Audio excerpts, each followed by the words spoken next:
hey tiêu là mặt trăng in dâu có thar lắm in quarantine tụi nên cần phải hay anh nát te tiếng hay nè dâu có thar lắm mà ăn school lại hay nên hey cần xem mấy cả ăn school cho hết tiếng hay nè hey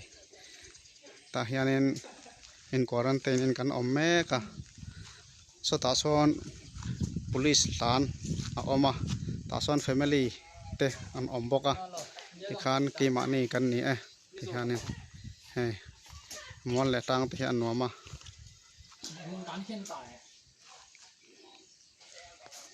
chuanin ta sonin erong kan bola kan thup te so ta son erong kan bola hi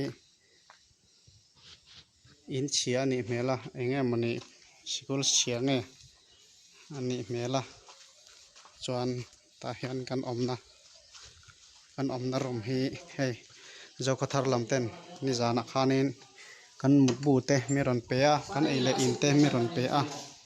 hei ti hianin mutbu ti hian thosi len te meron tom saka an ti thatak zet a an chunga kan lom tak zet ani